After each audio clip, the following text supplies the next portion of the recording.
Gubernur Jakarta orang Manado yang sangat menderita pada saat pemerintahan Orde Baru.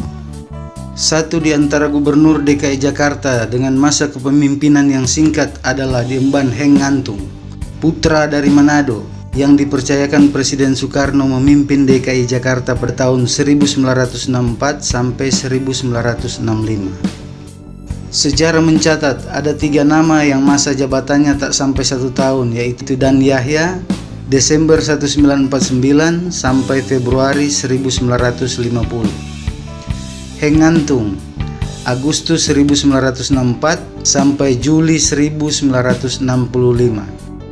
Dan Sumarno Sosroatmojo pada bulan Juli 1965 sampai April 1966.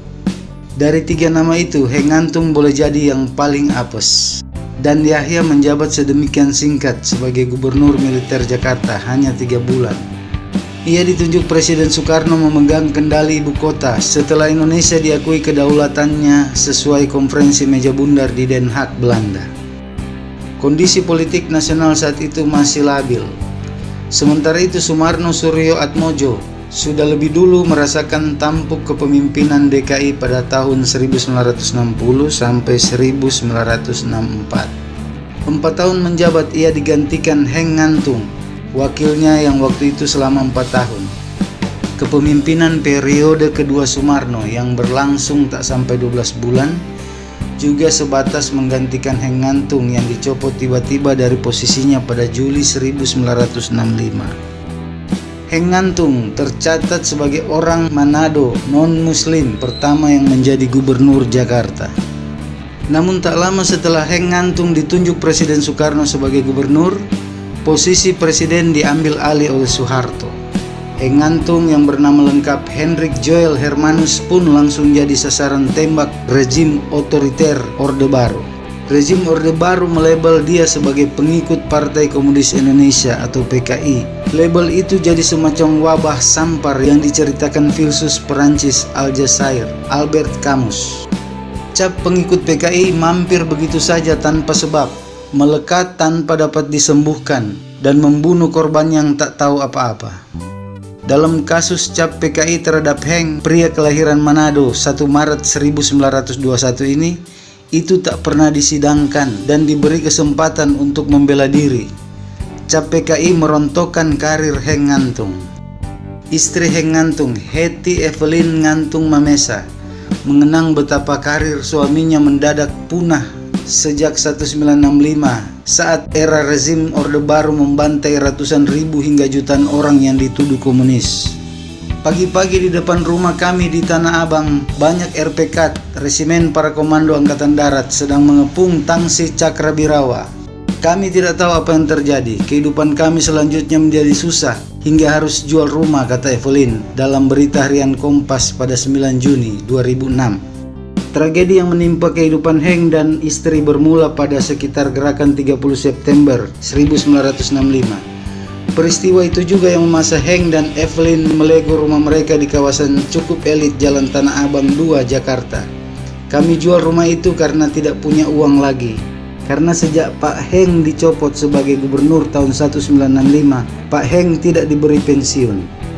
Sampai akhirnya tahun 1980 baru diberi uang pensiun oleh pemerintah, ujar Evelyn.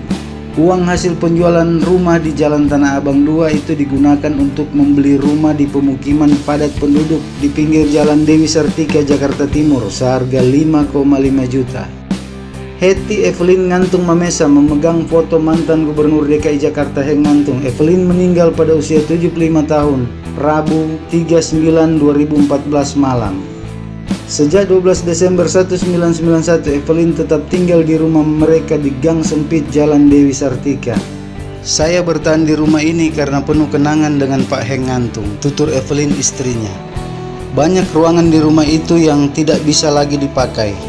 Beberapa foto dan lukisan Heng akhirnya hanya ditaruh di kursi karena tidak aman jika dipajang di dinding. Begitu pula dengan tumpukan sketsa karya tangan Heng Ngantung, mangkrak dalam lemari. Salah satunya sketsa Tugu Selamat Datang. Satu-satunya ruangan yang aman ialah dapur. Saban hari Evelyn tidur di sini. Hanya tinggal ruangan ini yang aman untuk tidur. Yang lain sudah bocor atapnya, ujarnya. 15 tahun sejak dicopot dari jabatannya, Heng Ngantung kemudian diberi uang pensiun oleh pemerintah. Jumlahnya hanya 850.000 per bulan. Uang itu tak cukup buat sekedar menambal aneka kerusakan di rumah tersebut.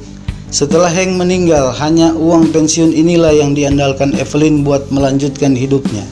Baru pada tanggal 24 April 2013, Pemprov DKI Jakarta berjanji akan memugar atap rumah Heng Ngantung yang rusak parah. Basuki Cahayapurnama Ahok yang saat itu menjabat sebagai Wakil Gubernur DKI memerintahkan Dinas Perumahan untuk segera merenovasi atap rumah Heng Ngantung yang sudah bocor dan nyaris roboh. Saya minta Dinas Perumahan agar mengganti atap dengan atap baja ringan, ujar Ahok selesai menerima Evelyn Ngantung Mamesa di Balai Kota DKI Jakarta pada tanggal 23 April 2013. Tak sampai setahun Evelyn menikmati rumah hasil pemugaran itu. Pada 3 September 2014, Evelyn tutup usia.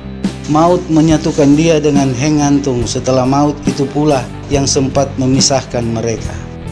Evelyn dikebumikan dalam satu liang lahat dengan Heng Ngantung di TPU Menteng Pulo.